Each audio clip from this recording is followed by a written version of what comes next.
it's a tough time, and I'm here to put a smile on your face. Because you've already put a smile on my face. We fooled you into showing up, didn't we? You guys spend a lot of money to come here to hear us tell you about good times.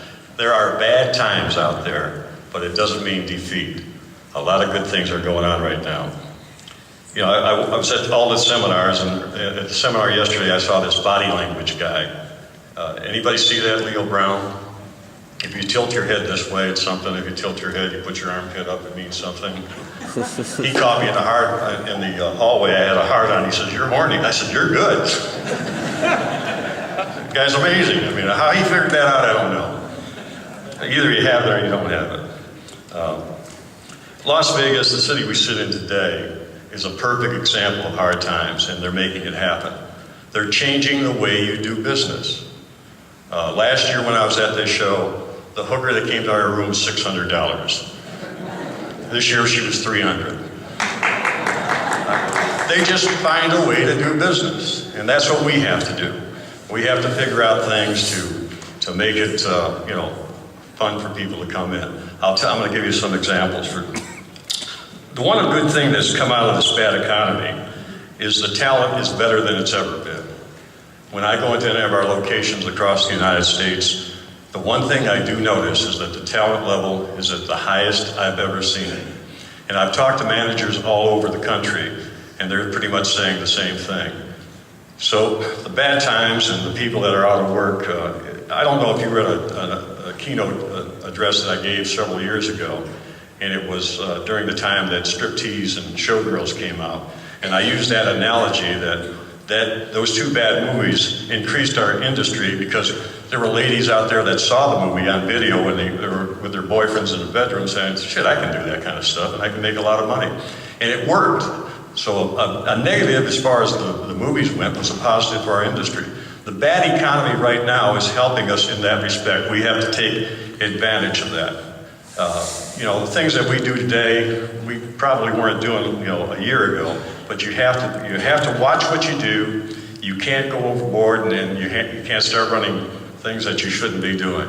I go into clubs, and they'll say this is the biggest club in this town, and I'll go in there, and there's a reason why they're doing the numbers they're doing. It may not be the right thing, but you folks out there, you can make it happen. You still have to do the right thing. There are different kind of clubs that we're building today, too. I mean, I was on a panel with Michael Peters several years ago, and he said the industry hasn't changed much. It has changed dramatically. VIP rooms, bottle service more prevalent than it's ever been. The type of dances that the entertainers do, the type of entertainment the girls do is altogether different. And more importantly, the clubs are changing. And I'm going to tell you some success stories in our organization. We built a couple clubs just recently, and Michael Murray, an attorney here, he's in this room someplace for Ohio. They passed an ordinance there that's the worst ordinance in the world. You can't do anything. But we continue to build a club anyway, down in the flats in Cleveland, Ohio.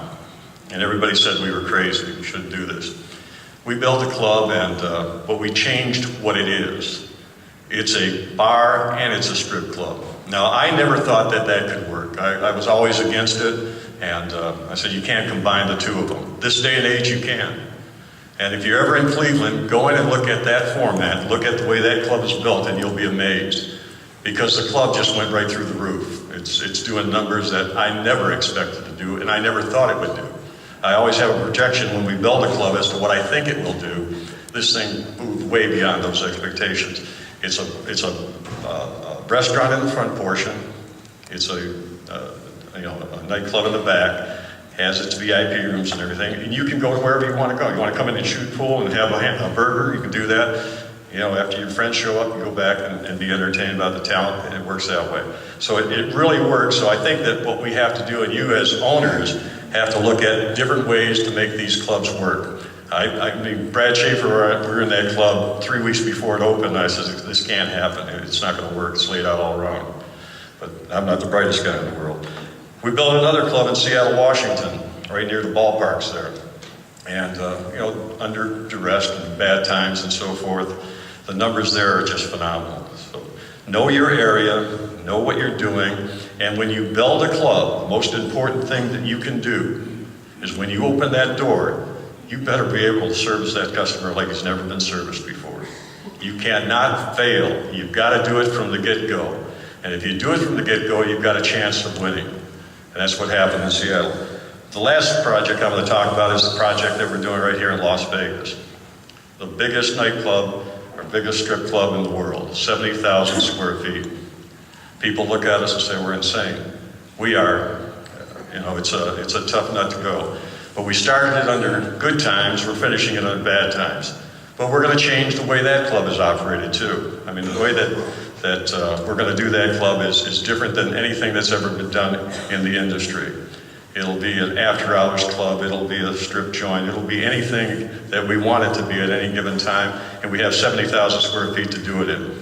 The roof on that club is spectacular, and we'll have night disco going on up there, and the other 2 floors are spectacular. We're working on trying to get it open by Thursday, but you know how inspections go.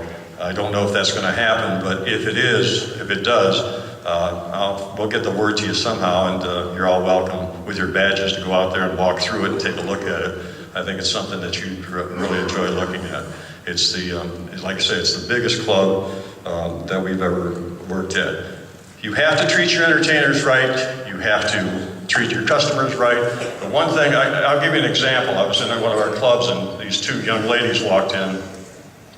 One was well endowed and the other one had 1 leg. And she said, "We come to work for you." So I looked them both over and I said, "Honey, you were the one that's you're hired." The other one I sent to IHOP. Thank you.